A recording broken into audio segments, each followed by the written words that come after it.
Kristen here. Welcome to day 3 of the basket making series. Today we are making a basic basket and we're building it off of the base that we made in day 2. So this is a great option if you are unable to find a wooden base. You can crochet one and make it whatever size you need it to be. Here's a close-up of our base. We started off with 8 stitches and ended with 40, and we have 5 rounds. And so now we just need to close up our final round with an invisible join, and we're going to do it a little differently than we did for the previous rounds. First, we will extend the loop from the last stitch worked in the round, remove our hook, and then insert it to the left of the first stitch of the round. We'll then place that loop back on the hook and then pull it to the back of our work. Remove your hook from the loop. And then here's where we do things a little bit differently. You're going to insert your hook where indicated on the screen before inserting it into the center of the first stitch of the round. Then you'll yarn over and pull a loop through to the front. Next, you'll place the initial loop back on your hook. And at this point, you'll have 2 loops on your hook. Then you'll yarn over and pull a loop through both of the loops on your hook, and you've completed your invisible join. And you'll notice now that we have a line in front of our stitch that will be similar to the front loop of all the other stitches in the round. And I did this time because for the first round of the body, we'll be working in the back loops only of our stitches. For the first round of the body of our basket, we will place 1 single crochet stitch in the back loops only of each stitch in this round. So I'm going to speed through this until we get to the end and then show you how I close off the round.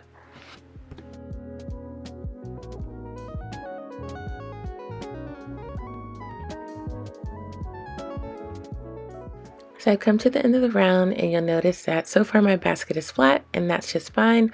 All you have to do is simply take your hands to mold the walls in the direction that you want them to be in. You won't have to do that for the later rounds, but for the first round, you usually have to just fold them into the right direction. So I'm just shaping my basket a little bit, and now I'm going to close the round with an invisible join.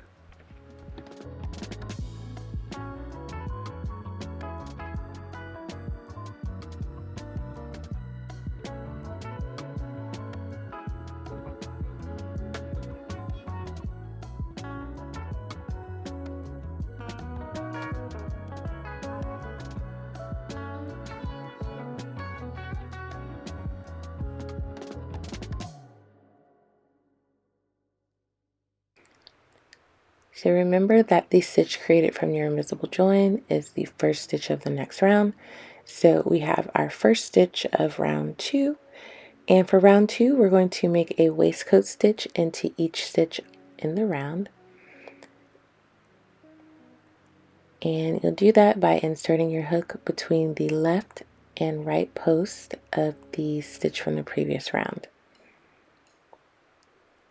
So I'm going to show you a few of these stitches, and then I'm going to speed through to the end, and then once again show you how I close off the round. And so rounds 2 through I think 13 for me are going to be exactly the same. Now, depending on how much material you have or what size basket you're making, you may have more or less rounds. It's all up to you. For this sample, because I only wanted to use 1 bundle of the cord, I was able to make the base and get through 13 rounds of the body, and I had a little bit of cord left over, but not enough to complete another round. And here I'm just shaping the walls of my basket once again. They did fan out just a little bit, but they are curving up. So you'll see once I get to the end of my 13th round that my walls are nice and tall and that the basket is starting to work its way up. I'm going to work most of these rounds off camera because they're exactly the same, and I'll come back once I get to the end of round 13.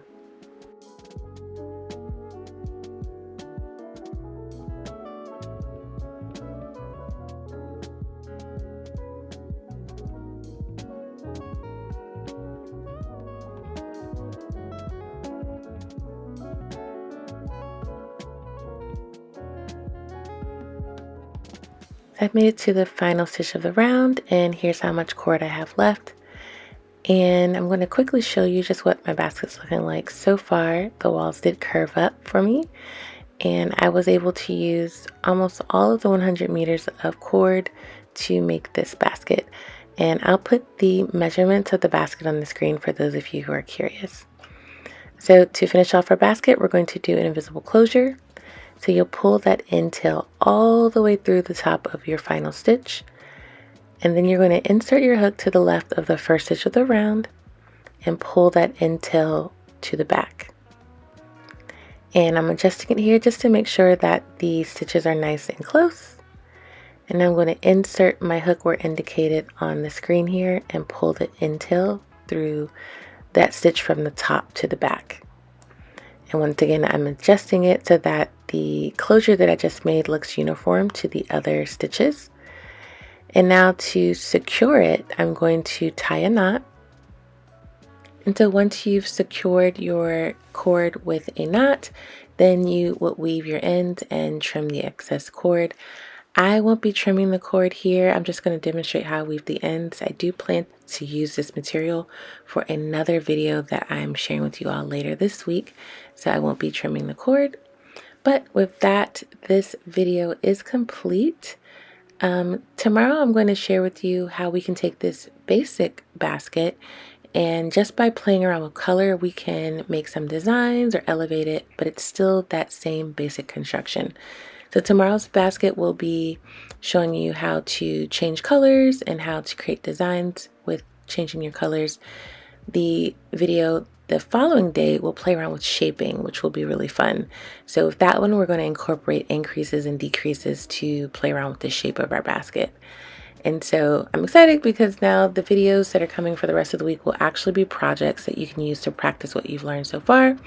2 will be Easter themed projects, and the rest will be just some fun home decor projects. If you found this video helpful, don't forget to like, comment, and subscribe. Your engagement is a free way to support my channel. Thanks for watching, and I'll see you in the next one. Bye.